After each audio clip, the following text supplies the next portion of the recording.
सावित्रीबाई फूले, माता रमाबाई अम्बेडकर, हम सब के अधिकार के जनक परम पूज्य बोधिसत्व बाबा साहब भीमराव अम्बेडकर एवं भारत के समस्त बहुजन नायकों से अवगत करा देने वाले बहुजन नायक कांशीराम साहब के चरणों में श्रद्धा का सुमन अर्पित करते हुए आज इस त्रिवेणी पावनी बुद्ध पूर्णिमा के अवसर पर मंच पर उपस्थित परम आदरणीय कविंद्र सिंह साहब जीएम ओएनजीसी राष्ट्रीय परिषद उपाध्यक्ष जो मुंबई से पधारे हैं, अभिनंदन करता हूँ।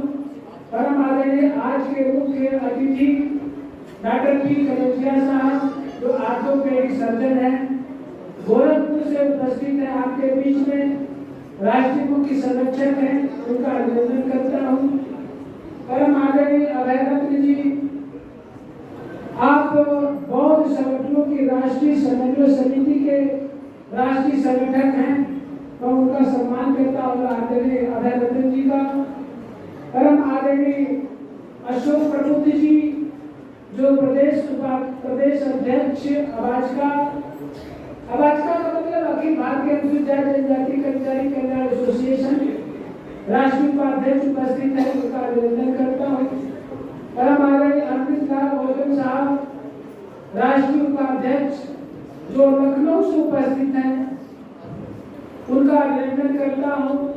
आदरणीय सत्यप्रकाश गौर जी जो लखनऊ से उपस्थित हैं, राष्ट्रीय उपाध्यक्ष, उनका अभिनंदन करते हुए परम आदरणीय मोहन गौर जी जो देवरिया से उपस्थित हैं, आप राष्ट्रीय कोषाध्यक्ष हैं, उनका अभिनंदन करते हुए और मंच पर उपस्थित परम आदरणीय उमेश प्रताप से मिलकर आप एटा से 800 किलोमीटर की दूरी से आपके बीच उपस्थित हैं। परम आदरणीय भानु प्रताप सिंह राष्ट्रीय प्रवक्ता हैं, आप भी एटा से उपस्थित हैं, सम्मान करते हुए परम आदरणीय कन्नौज से संजीत आर्या जी आपके बीच में उपस्थित हैं, उनका सम्मान करते हुए राष्ट्रीय मीडिया प्रभारी हैं और आप इंटर कॉलेज में प्रिंसिपल भी हैं। और हमारे बीच में आदरणीय धनंजय जी, सुभाष जी, आदरणीय विजय जी, आदरणीय मिथिलेश जी, यहाँ के जो आयोजक अक्षय कुमार जी, आदरणीय रामलखन गौर जी, अजय शास्त्री जी, दिनेश जी, आदरणीय मिथिलेश जी और श्री प्रसाद जी, छोटेलाल जी और सत्यप्रकाश पासवान जी, दिनेश जी और क्या नाम उनका ओंकार चौधरी साहब और राष्ट्रीय डेटा प्रभारी जो आगरा से उपस्थित हैं, कुछ साथी हमारे ग्रेटर नोएडा से उपस्थित हैं, हमारे लखनऊ से तमाम जिलों से हैं, कुशीनगर से हैं, सुरेंद्र गौर जी, सभी सम्मानित साथियों को नाम सदा भाव के कारण नहीं ले पा रहा हूँ। हमारे मिशन गायक गायिकाएं जो बक्सर से उपस्थित हैं, उनका सम्मान करते हुए बातचीत को प्रारंभ करता हूँ। बहुत गंभीर चिंतन है, याद रखना मेरी बात को।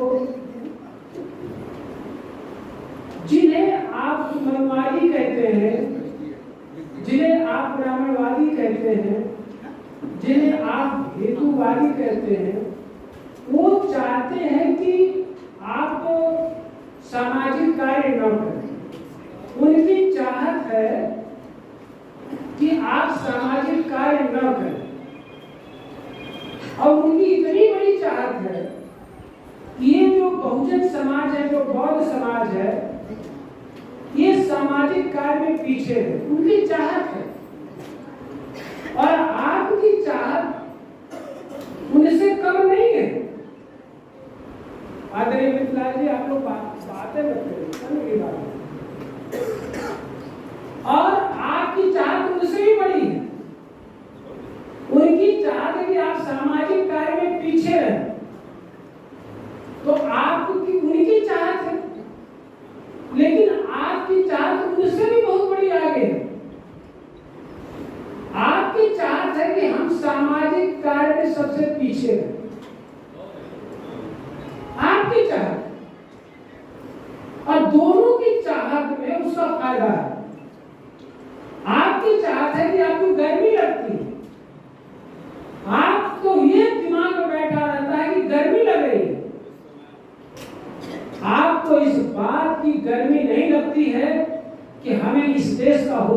बनना है। हुक्मरान बनने की गर्मी नहीं लगती, मर जाएंगे इस गर्मी में, इस बात की आपको गर्मी लगती है। अरे जिंदगी में गर्मी लगनी चाहिए, इतनी गर्मी लगनी चाहिए। इस देश में दो चीज राज करता है, एक इस देश का जो हुक्मरान होता है, एक होता है ब्यूरोक्रेट।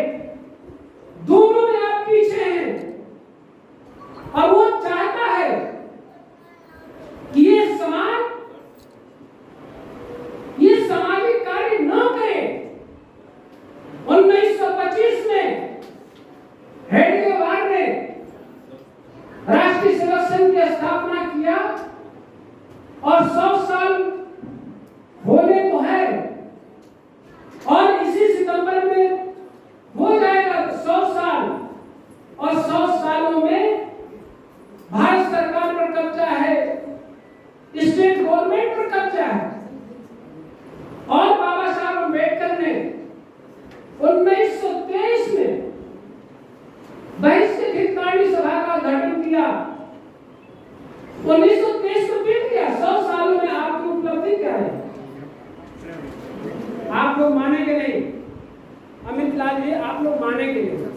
आप लोगों का एक शब्द मेरे को तुरंत टच कर जा रहा है कि आप लोग क्या बोल रहे हैं।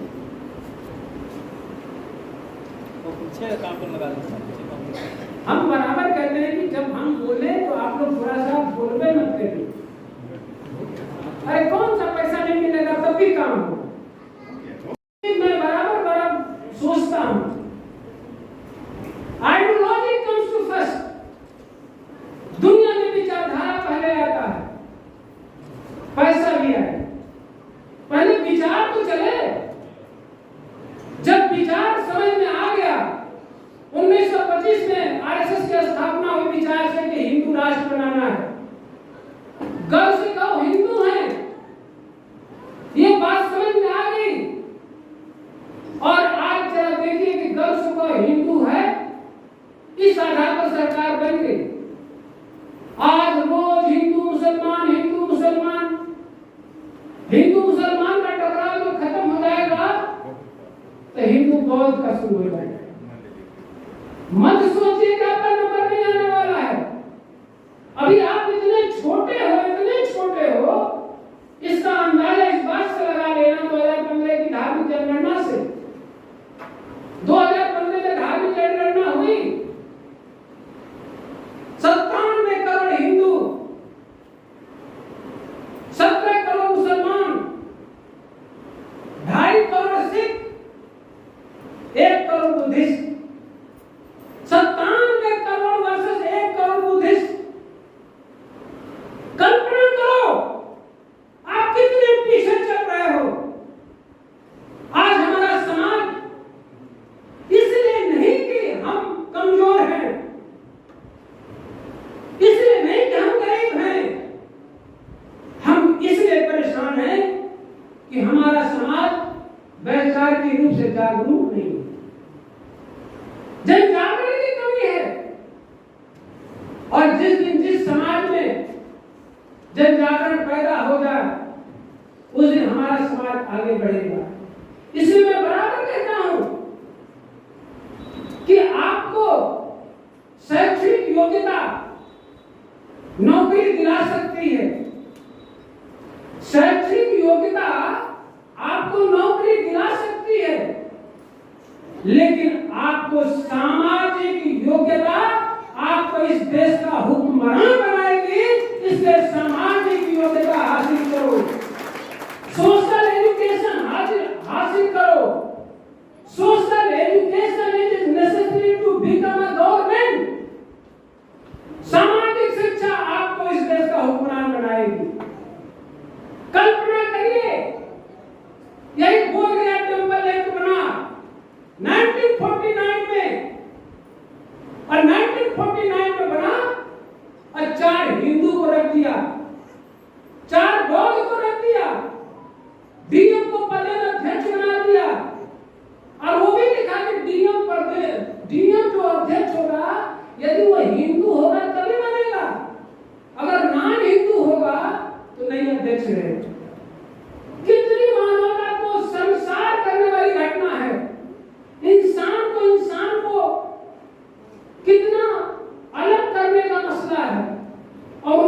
1949 में बना, आपकी इतनी ताकत भी नहीं थी कि इसका विरोध कर सके। आज थोड़ी बहुत ताकत आई भारतीय संविधान के माध्यम से, तो आज पूरे बहुसंख्यक जो समाज है जिसे बहुजन कहते हैं, ये जो बहुजन बोली समाज जिसे कहते हैं, बहुजन बौद्ध समाज जिसे कहते हैं, जाके सर्वे कर लीजिए। और हमने तो कई से पढ़े लिखे लोगों से मैंने बात किया, इंजीनियर डॉक्टरों से, कि बोध गया की समस्या के बारे में पता है, दे डोंट नो, उनको मालूम नहीं कि क्या चल रहा है बोध गया में, कौन सा आंदोलन चल रहा है। आप आज जो बैठे हैं एक सामान्य व्यक्ति नहीं बैठे हैं, आप अपने को सदैव एक महान व्यक्ति के तौर से अपने को देखिए। अब आप ये कहेंगे कि हम महान है ही नहीं है, ताकि महान कौन बनेगा। जब बोधिसत्व बाबा साहब अम्बेडकर आंदोलन कर रहे थे, जब यही तथागत बुद्ध सिद्धार्थ गौतम थे, 29 साल की उम्र में घर छोड़े, उन्हें नालायक बेटा कहा गया, नालायक पति कहा गया, नालायक बाप भी कहा गया। लेकिन चल दिए एक साधारण व्यक्ति, जब अपने जीवन का जब भी इतिहास आप लिखेंगे उसमें आप साधारण व्यक्ति रहते हैं। जब अपने जीवन का इतिहास लिखना शुरू किए, सिद्धार्थ गौतम, और बुद्धत्व की प्राप्ति हुई, और बुद्धत्व की प्राप्ति के बाद यही 7 सप्ताह यही आपके ज्ञान भूमि बोध गया में थे, और 7 सप्ताह रहने के बाद उन्होंने कहा कि इस ज्ञान का मैं क्या करूं। और उन्होंने जो ज्ञान की प्राप्ति हुई, दुनिया में दुख है, दुख का कारण है तो निवारण है, निवारण है तो उपाय है। जब उनको ये ज्ञान की प्राप्ति हुई, उन्होंने कहा कि इस ज्ञान का करें क्या। तब उन्होंने कहा कि उस ज्ञान एक अच्छा आदमी कैसे हो। एक अच्छा आदमी तभी कहलाता है जब स्वतः अच्छा हो और समाज को अच्छा बनाने का काम करता हो। तब आपके तथागत बुद्ध ने कहा बहुजन हिताय, बहुजन लोकानुकंपा, बहुत लोगों के कल्याण के लिए उन्होंने पूरे प्रचार प्रसार में अपने जीवन को लगाया। बोधिसत्व बाबा साहब भीमराव अम्बेडकर को लीजिए, 26 साल की उम्र में 23 सितंबर 1917 में बड़ौदा में उन्होंने संकल्प लिया, जब उस समय हमें एमएससी, डीएससी, एलएलबी, डीडी, बार निकला, बहुत पढ़ाई किए थे, बहुत अच्छा जीवन जी सकते थे, सिद्धार्थ गौतम भी बहुत अच्छा जीवन जी सकते थे। लेकिन बोधिसत्व बाबा साहब अम्बेडकर ने कहा, इतना पढ़ा लिखा व्यक्ति होने के बावजूद भी मानवता नाम की कोई चीज नहीं है। उन्होंने पूरे जीवन को आपके कल्याण के लिए लगाया। बाबा साहब अम्बेडकर को आप इसलिए नहीं मानते कि बाबा साहब अम्बेडकर उच्च शिक्षा प्राप्त किए थे, बल्कि बाबा साहब अम्बेडकर को इसलिए आप लोग मानते हैं कि बोधिसत्व बाबा साहब भीमराव अम्बेडकर ने अपने जीवन का जो ज्ञान था, जो दर्शन था, उन्होंने अनुसूचित जाति, आज का बंदा जो कहलाता है अनुसूचित जाति, अनुसूचित जनजाति और ओबीसी, माइनॉरिटी, बहुसंख्यक बौद्ध समाज के लिए समर्पित करके पशुवत की जिंदगी से निकाल करके मानवीय मूल्य प्रदान किया और आपको इंसान बना दिया। इसलिए बोधिसत्व बाबा साहब भीमराव अम्बेडकर को आप सम्मान देते हैं, इसलिए कहते हैं। अभी फूले की फिल्म आई है, विरोध हो रहा है, विरोध इतना तगड़ा हो रहा है कि बिहार आपके वाराणसी में फिल्म नहीं लगी है, बहुत सारे शहरों में फिल्म नहीं लग पाई। ये है आपकी औकात। हम जिस देश में रहते हैं, हम जिस देश के नागरिक हैं, वहां पर हमारे महापुरुषों के जीवन पर, उनके संघर्ष पर आधारित फिल्म जो बनती है, उसमें पिक्चर नहीं दिखाया जाता, क्योंकि पिक्चर हॉल आपका है ही नहीं। जब पिक्चर हॉल आपका नहीं है, दर्शक तो हैं, आपके अंदर बड़ी तमन्ना है, बड़ी चाहत है कि फिल्म देखें, लेकिन अवसर नहीं मिल रहा है, अवसर ही नहीं मिल रहा है। इसलिए बोधिसत्व बाबा साहब अम्बेडकर को और बहुजन नायक मानवर कांशीराम साहब को धन्यवाद दीजिए। यही आपके अवसर की जब बात आती है तो बहुजन नायक कांशीराम साहब जब 1964 में आंदोलन किए, जब आंदोलन किए तो बाबा साहब अम्बेडकर ने हम लोगों को वोट का अधिकार दिया।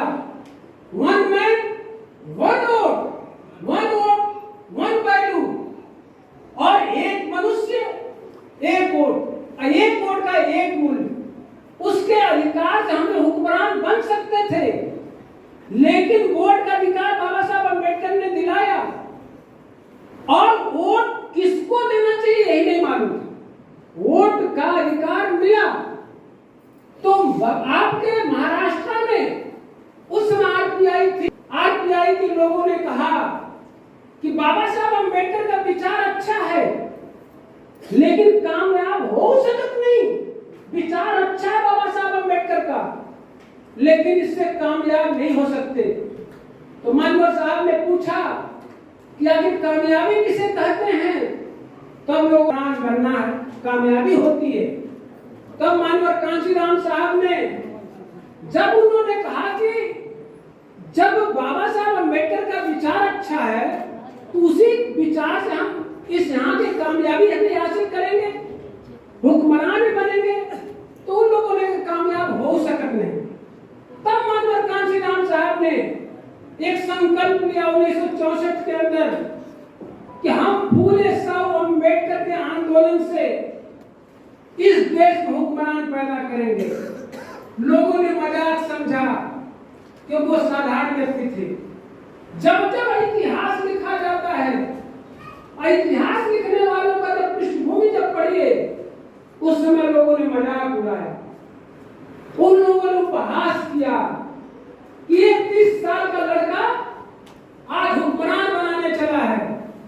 लेकिन मानवर कांशीराम साहब को कहा जाता है कि मानवर तेरी नेक कमाई तूने सोती कौम जगाई, इस सोती कौम को जगा करके बहुजन नायक कांशीराम साहब ने इस देश में एमएलए ही पैदा नहीं किया, एमपी ही पैदा नहीं किया, भारत के सबसे बड़े प्रदेश उत्तर प्रदेश में मुख्यमंत्री पैदा कर दिया। इसलिए हम कहते हैं कि अपने समय का इतिहास आप लिखने वाले हो, अपने जीते जी इतिहास लिखने वाले हो। You are a great person.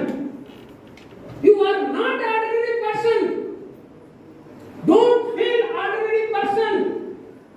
इसलिए बाबा साहब अम्बेडकर कहते हैं अपने बच्चों के अंदर इस बात को बिठा दो कि महान पुरुष बनने के लिए पैदा हुए हैं, बट बनाओ तो सही।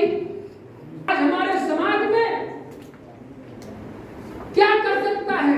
ये कुछ नहीं कर सकता। जब तुम ही कह रहे हो कुछ नहीं कर सकता है, तो कहां से ऊंचा हो? आज हम लोगों को मनोबल ऊंचा करने की जरूरत है। दुनिया में आपका सब लुट जाए, तुम्हारा पैसा लुट जाए, तुम्हारा धन लुट जाए, तुम्हारी टांग टूट जाए, लेकिन तुम्हारा मनोबल टूटना नहीं चाहिए। दुनिया में सारी लड़ाई मनोबल से जीती जाती है। मानसिक बल दुनिया का सबसे बड़ा बल माना जाता है। आज जो बुद्ध पूर्णिमा महोत्सव हो रहा है, जो धम्म यात्रा निकलेगी अभी जस्ट, ये आपके मनोबल को ऊंचा करने का मार्ग है। दुनिया में आंदोलन कैसे किया जाता है? और दुनिया के आंदोलन करने के लिए 4 स्तंभ होते हैं। एक होता है विचारधारा, आइडियोलॉजी, फिर विचारधारा के बाद आता है दूसरे नंबर पर नेतृत्व करता लीडरशिप, इसके बाद तीसरे नंबर पर आता है ऑर्गेनाइजेशन, ऑर्गेनाइजेशन तीसरे नंबर पर आता है, चौथे नंबर पर आता है कार्यक्रम। कार्यक्रम के भी 4 पार्ट हैं। मीटिंग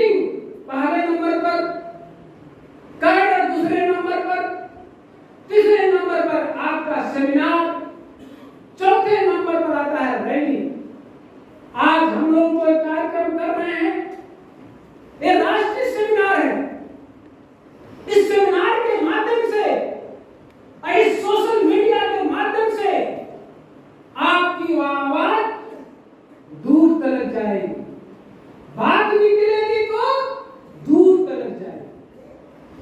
बात निकलने का, बात करने का ये सब प्लेटफार्म है।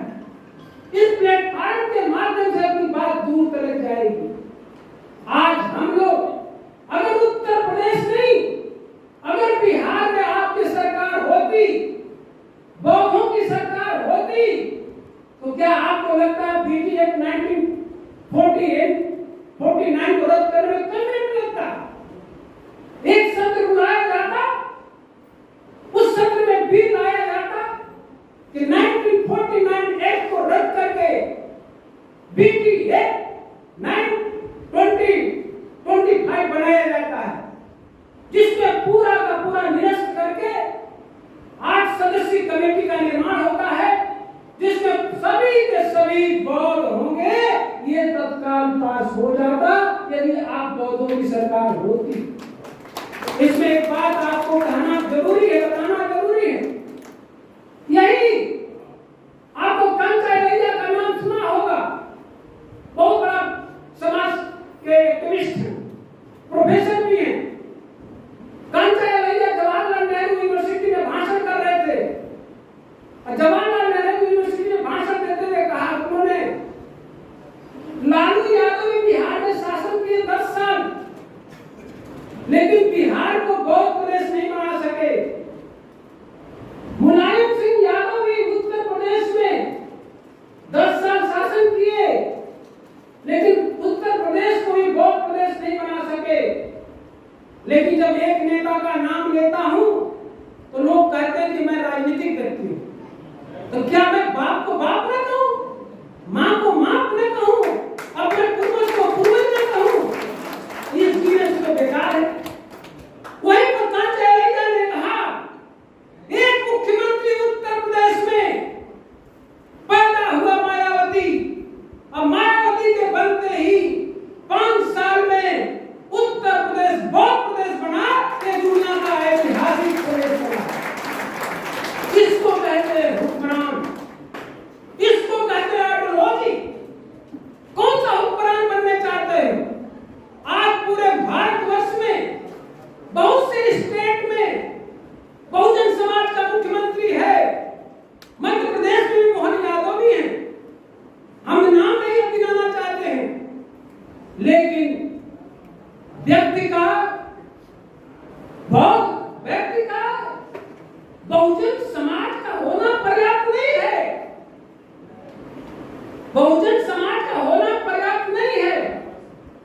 मैं बार बार कहता हूं कि वो ये देखना है कि एक्चुअल में उसका आइडियोलॉजी क्या है। जीना महत्वपूर्ण नहीं है, जीना महत्वपूर्ण नहीं है।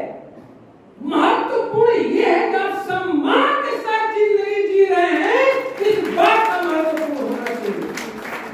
जीते थे सभी लोग। गाड़ी ने क्या बोला? बच्चे तो कुत्ता बिल्ली भी पैदा करते हैं, बच्चे तो कुत्ता बिल्ली भी पैदा करते हैं, पेट तो सुअर और गधे भी भर लेते हैं। यदि इंसान और जानवर दोनों एक ही काम करें तो दोनों में क्या फर्क है? मुख्यमंत्री बनना अलग बिंदु है।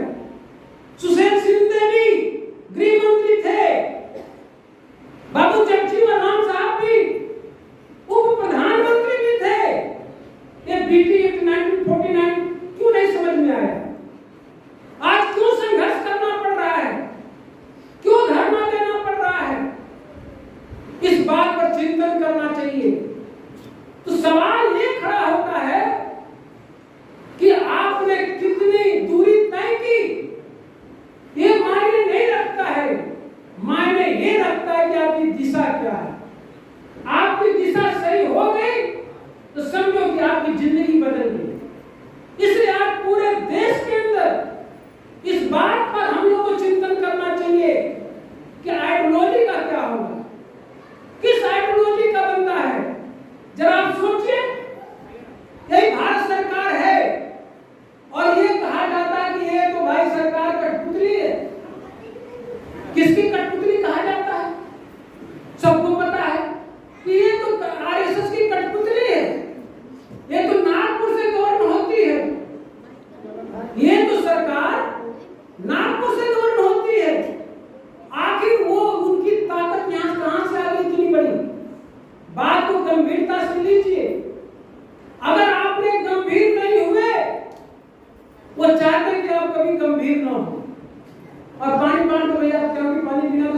घंटा मरी मराएंगे, लखनऊ जाएंगे, कोई जिंदगी का भरोसा थोड़ी।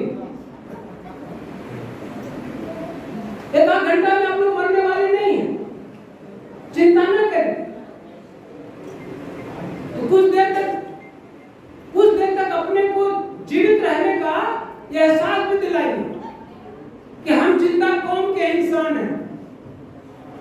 और बाबा साहब अम्बेडकर, अब चूंकि आप लोगों ने एक प्रसंग याद दिला दिया तो मैं कहना पड़ रहा है, बाबा साहब अम्बेडकर को 20 नवंबर 1956 को, अभी विस्तार नहीं हो रहा हूं, बस खाली उस बात को रेफरेंस आ गया तो बोल रहा हूं, 20 नवंबर 1956 को कार्ल मार्क्स और बुद्धा का स्पीच था। तो बाबा साहब अम्बेडकर ने, कार्ल मार्क्स ने कहा कि जीवन में तीन चीजें जरूरी है, रोटी, कपड़ा और मकान। बाबा साहब अम्बेडकर ने कहा कि जीवन में, अरे यार पानी रहने दीजिए,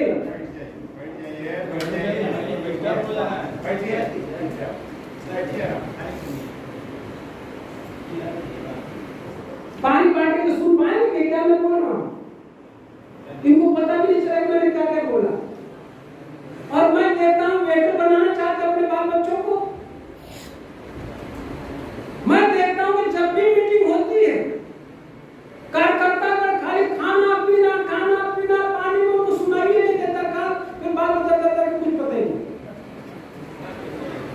सुनने के समय सुन लीजिए, क्योंकि सोचते हैं लोग कि मैं बोल रहा हूं तो बस उनको मालूम है, लेकिन जब उनका नंबर आएगा बोलने का तो यही तो पता नहीं क्या बोलना। तो प्लीज आप सबसे अनुरोध है, बात को सुन लीजिए, समझ लीजिए, चिंतन कर लीजिए, मनन कर लीजिए, फिर काम बन जाए। तो मैं ये कह रहा हूं कि 20 नवंबर 1956 को कार्ल मार्क्स और बुद्धा का जो स्पीच थी, तो आप सबको पता है कि कार्ल मार्क्स ने सिद्धांत दिया था कि जिंदगी में रोटी, कपड़ा, मकान हो जाए तो जिंदगी अच्छी चलेगी। और हम लोगों को बताया जाता है अरे यार रोटी, कपड़ा, मकान रहेगा तभी तो जिंदगी अच्छी चलेगी। तो बाबा साहब अम्बेडकर ने कहा कि रोटी, कपड़ा, मकान जरूरी है, लेकिन उससे जरूरी ये भी है कि सम्मान भी होना चाहिए। अब आपको विश्वास नहीं होगा, बाबा साहब अम्बेडकर का जन्म जब 1891 ईस्वी में हुआ, उस समय जब ये जनगणना हुई 1932 में और 1909 में, तो इस जनगणना जब आपके लोथीन कमेटी जब 1931-32 में आया था इंडिया के अंदर, उस समय हमारी आबादी 8 करोड़ बताई गई। 8 करोड़ की आबादी, रोटी, कपड़ा, मकान था, अभिनंदन थे ना, रोटी मिल रही थी, छान छप्पड़ रहा होगा, लेकिन उनके साथ क्या मिसिंग था? 8 करोड़ की आबादी पशुओं की जिंदगी जी रही थी, रोटी, कपड़ा, मकान था, लेकिन मिसिंग ये था कि सम्मान नहीं था। बाबा साहब अम्बेडकर ने कहा, अगर बात को समझना हो तो बात खाली इसके उदाहरण से समझिएगा। अगर कोई व्यक्ति आपसे आकर के बोले कि बाबू खाली बस बोल नहीं रहा, खाली अपने पेट पर हाथ रखा, आप समझ जाते हैं कि भूखा है। अगर वही व्यक्ति नाक पर हाथ रखे और कुछ नहीं बोल रहा है, आप समझ जाते हैं कि यह सम्मान का मसला है। तब बाबा साहब अम्बेडकर कहते हैं कि तुम्हारा पेट भरे या न भरे, तुम भूखे मर जाना, लेकिन अपने सम्मान के साथ समझौता मत करना। यह है अम्बेडकर का आंदोलन। जिंदगी में रिस्पेक्ट सिर्फ रिस्पेक्ट की मामला है।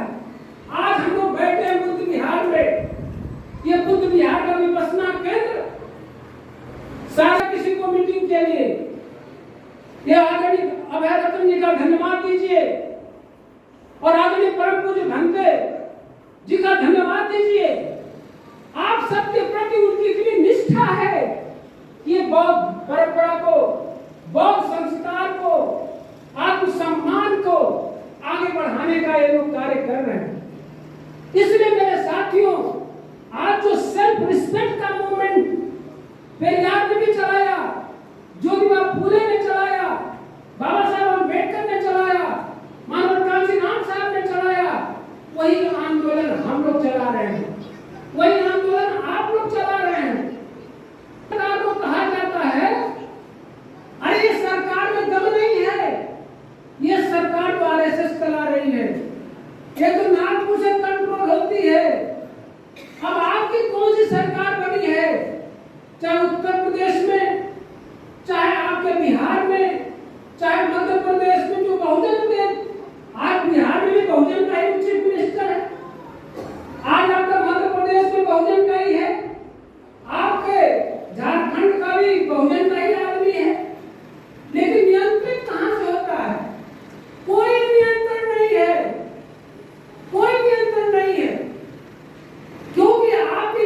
को पूरा करता है।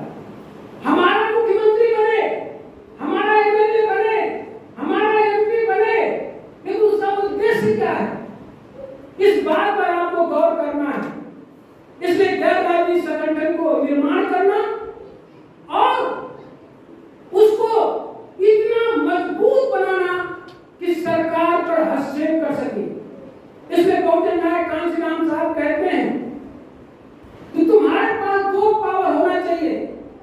पहला तो पॉलिटिकल पावर होना चाहिए, दूसरा ये होना चाहिए पॉलिटिकल क्राउड। पॉलिटिकल क्राउड में होता प्रभाव देने वाला, पॉलिटिकल राजनीति को प्रभावित करने वाला। तो दो पावर होना चाहिए। आप जितने साथी बैठे हैं, हृदय पर हाथ करके जरा सोचो, तुम्हारे पास कौन सा पावर है? क्या तुम्हारे पास पॉलिटिकल पावर है? पता चलता है नहीं। कोई पूछे क्या आपके पास पॉलिटिकल क्राउड है? तुम सत्ता को बना सकते हो, बिगाड़ सकते हो, क्या ये पावर है? गैर राजनीतिक संगठन का पावर नहीं है।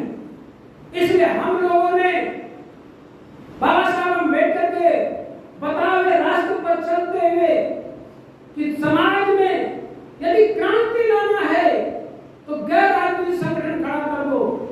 अब गैर राजनीतिक संगठन खड़ा करने के लिए हम लोगों ने अखिल भारतीय अनुसूचित जाति जनजाति कर्मचारी कल्याण एसोसिएशन बनाया। साथ में बहुजन बोधि समाज संघर्ष समिति बनाया, जिसमें बहुजन बोधि समाज में एससी, एसटी, ओबीसी, माइनॉरिटी ये बहुजन समाज बने और बौद्ध समाज बने। देखिए बहुजन समाज, बौद्ध समाज जब तक नहीं बनता है तब तक भी आंदोलन फेल हो जाएगा, एकदम फेल होगा। बहुजन समाज जरूरी है, लेकिन बहुजन समाज का बौद्ध समाज होना जरूरी है। अभी देखो भारत पाकिस्तान से जो युद्ध हो रहा है, सीज फायर चल रहा है, वो खाली हिंदू मुसलमान का मसला है। देश तो है लेकिन मुसलमान और हिंदू का मसला है। ये जो बहुजन बौद्ध समाज का मसला है, इसको हम लोग को बौद्ध बनना जरूरी है। इसलिए बाबा साहब अम्बेडकर ने आपको बौद्ध धर्म दिया और इसीलिए गैर राजनीतिक संगठन बनाने के लिए बाह्य बातें आप लोगों को जानकारी में बहुत साथियों को नहीं हो। और मंच पर जितने साथी बैठे हैं और साथी कलाकार भी जुड़े हैं, बात बक्सर में तक जाएगी, बिहार के बहुत कोने कोने तक जाएगी। इस ज्ञान भूमि के आज जो पवित्र दिन है, उस दिन जो भाषण चल रहा है, विचार चल रहा है, विमर्श चल रहा है, तो दूर तक जाएगा। तो गैर राजनीतिक संगठन का जो मसला होता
इंजीनियर तो बड़ा है लेकिन अनसोशल है। अनसोशल को हिंदी में क्या बोलेंगे? असामाजिक। अगर किसी व्यक्ति को बोल दीजिए हिंदी में कि आप तो असामाजिक हो तो उसको चुभेगा। अंग्रेजी में कहेंगे तो शायद समझ में कम आएगा, अनसोशल बोलेंगे समझ में थोड़ा, कभी कभी हिंदी भी बोल देना ज्यादा सार्थक रहता है। कहीं आपको कह देगा गैर सामाजिक है, उसको समझ में आएगा कि गैर सामाजिक बोल रहा है। इसलिए आपसे अनुरोध करता हूं, चाहे डॉक्टर हो, चाहे इंजीनियर हो, चाहे प्रोफेसर हो, लेक्चरर हो, आईएएस हो, आईपीएस हो, आप कह दीजिए आप पढ़ाई लिखाई में बहुत आगे हैं। इसलिए मैं एक अंग्रेजी में एक वर्ड का इस्तेमाल किया था, academic education is necessary to become a servant. नौकर बनने के लिए शैक्षणिक शिक्षा जरूरी है, लेकिन social education is necessary to become a government. सरकार बनाने के लिए, सामाजिक उद्देश्यों की पूर्ति के लिए सामाजिक शिक्षा जरूरी है। उसी सामाजिक शिक्षा के लिए आप लोगों से अनुरोध है, आप लोगों से अनुरोध है। और याद रखिए, अपने को बहुत ताकतवर मत समझ लेना जब पढ़ लिख करके नौकरी पा गए तो, क्योंकि जिसका समाज मजबूत नहीं है वो बहुत मजबूर है, लेकिन जिसका समाज मजबूत हो जाता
देश को स्वतंत्र किया ही नहीं जाता।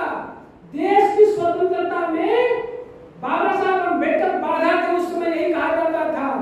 बाबा साहब अम्बेडकर कहते थे देश की स्वतंत्रता से पहले हम लोगों की आजादी चाहिए, पहले हम लोग का अधिकार चाहिए, क्योंकि हम लोग भी हिंदुओं से अलग हैं।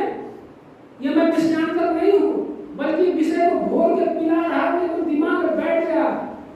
हम लोग बौद्धिस्ट हैं, अभी वही नंबर आने वाला है। तो मसला ये फंसा कि हम लोग हिंदुओं से अलग हैं, इसलिए हम लोग को मिलना चाहिए।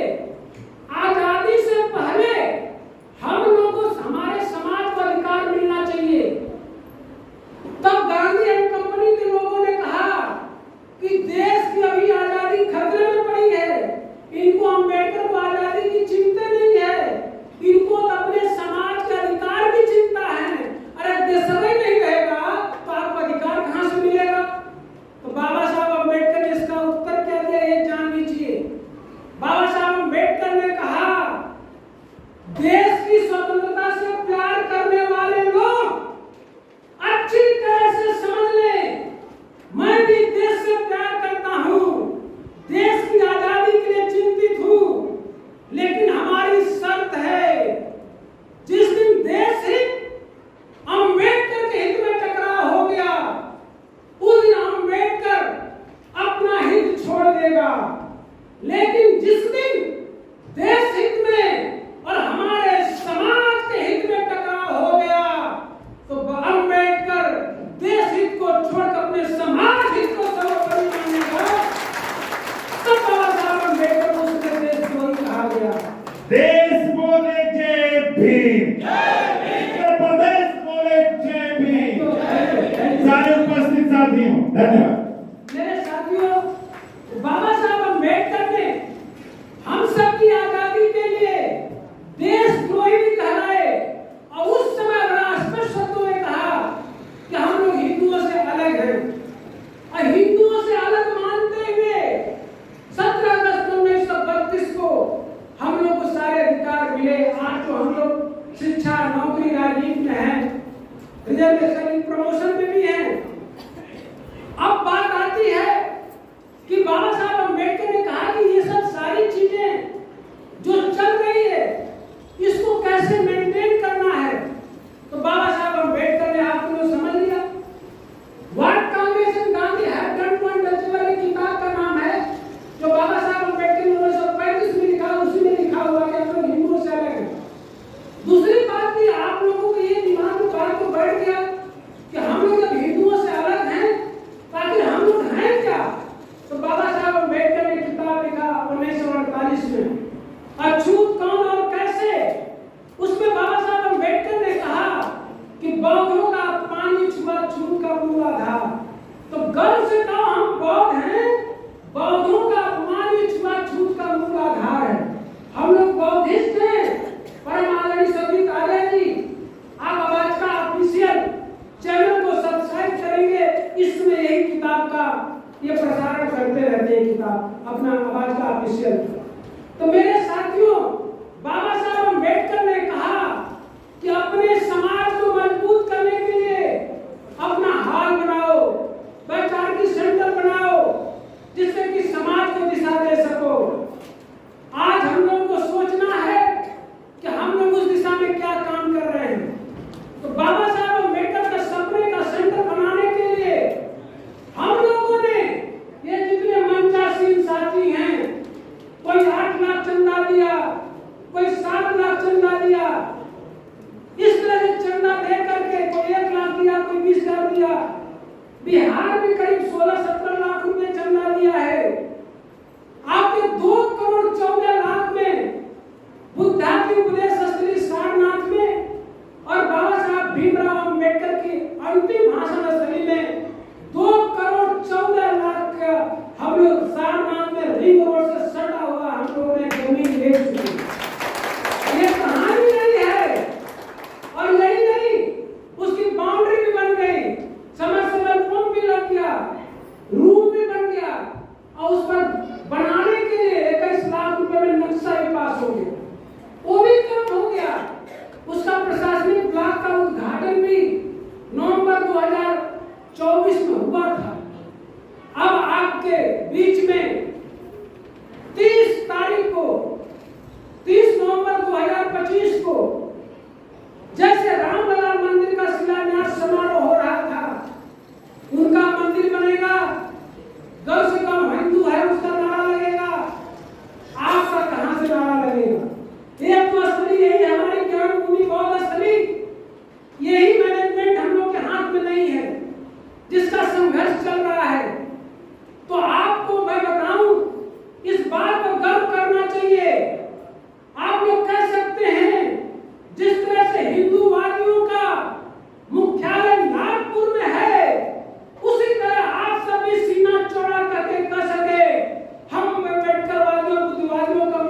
ताली बजा करके घर में सो मत जाना।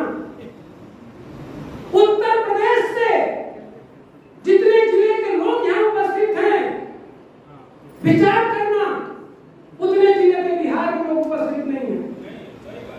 इस बात पर आपको चिंतन करना चाहिए और हम इस बात पर गर्व करते हैं। पूरे भारतवर्ष में मैंने भ्रमण किया है, विदेशों में भी भ्रमण किया है और विदेशों में जब बात आती है, जब हमारे नारायण मिलते हैं, चाहे वो स्विट्जरलैंड में हो, चाहे फ्रांस में हो, चाहे जर्मनी में हो, चाहे इंग्लैंड में हो, वहां पर यदि एनआरआई गर्व करता है तो कहता है कि उत्तर प्रदेश ऐसा भारत में एक प्रदेश है जहां के लोग जगे, जहां के लोग अम्बेडकरवादी हैं, जहां पर लोग सोचते हैं। आज में मुझे उत्तर प्रदेश में गर्व तो होता ही है, लेकिन आज मैं बिहार में गर्व करता हूं, क्योंकि मैं सटे हुए जनपद से भी हूं। आज मैं राम लखन साहब का गर्व करता हूं। बिहार के प्रदेश में एक पटना भी देखते हैं, गया भी देखते हैं, मोहम्मद पासवान जी हैं, आदरणीय अक्षय कुमार जी हैं, दिनेश जी हैं और आपके ओमकार चौधरी जी हैं, छोटे लाल जी नंदलाल, छोटे लाल जी नालंदा से हैं। आज बक्सर के साथी भी जुड़ गए। आज मैं उनके गीत को भी सुन रहा था, लय सुर धुन तो था ही, उनके अंदर एक विजन भी था।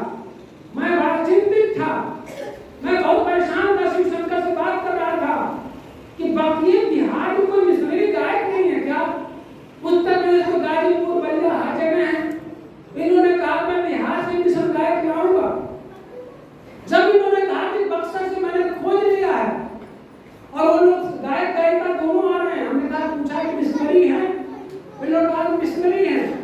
और मैं साथी कलाकारों का जब धुन नए सुर देख रहा हूँ, जो विजन देख रहा हूँ, जो एंकरिंग कर रहे थे, मुझे लग गया कि उत्तर प्रदेश ही नहीं, हमारा पड़ोसी राज्य बिहार भी एक कीर्तिमान स्थापित करेगा।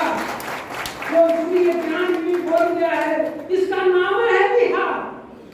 हम लोग उत्तर प्रदेश करते हैं, तथागत बुद्ध का ये तो बिहार ही है और बिहार में महाबोधि बिहार का आंदोलन चल रहा है, इसलिए हम आपके साथ हैं। आप हमारे साथ मत होइए, हमको अपने साथ रखिए। यह याद रखना, मैं कभी कभी कहता हूँ मेहमान से चोर ना मारे, भोजपुरी में मैं बोलता हूँ, पहुनन से चोर ना मारिए। भोजपुरी समझ में आती है? हाँ आती है। तो हमारे पाहुन है, अब पाहुन से चोर ना मारें, मराइए तो घर बिहार से, घर वालों से। आप यही सब घर को देखेंगे तो मेहमानों से चोर ना मराई। श्री शंकर जी सरिता जी, आगे सरिता जी हैं, बड़ी क्रांतिकारी महिला हैं। इनको रात को 12 बजे फोन लगा देता हूँ, एक महिला को महिला समझ कर नहीं, एक मिशनरी समझ कर सरिता जी कहीं खड़ा हो जाए, जरा तो जोरदार ताली लगा दीजिए।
गर्मी पैदा कर देना। तो गर्मी वो होना चाहिए, गर्मी वो होना चाहिए जो सॉल्यूशन ढूंढ कर लाए। गर्मी वो क्या है जो आपको भगंतु बना दे। हम लोग इसी गर्म हाल में बैठ करके ऐसा कॉन्फ्रेंस हॉल 2026 में उद्घाटन करेंगे जो पूर्णतः एसी होगा। ये संकल्प लीजिए, याद रखिए। जब कमियां कहीं हो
एक बात कह के खत्म कर रहा हूं बात को।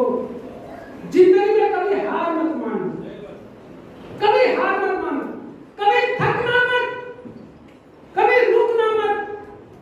अपने समय का जब इतिहास जो तुम लिख रहे हो, इतिहास लिखते समय कभी रुकना मत, कभी डिगना मत, कभी थकना मत।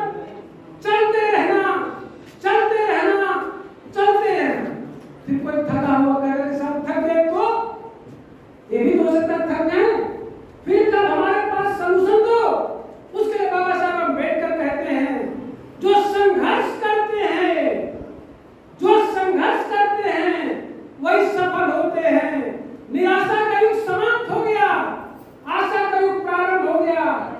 आपका हमारा उद्धार करने के लिए कोई दूसरा नहीं आएगा। यदि हम लोगों ने ठान लिया तो अपना उद्धार हम लोग स्वयं करेंगे, स्वयं करेंगे, स्वयं करेंगे। बहुत बहुत धन्यवाद। उद्धार जय भीम और श्री स्वामी जी को की हार्दिक बधाई। धन्यवाद।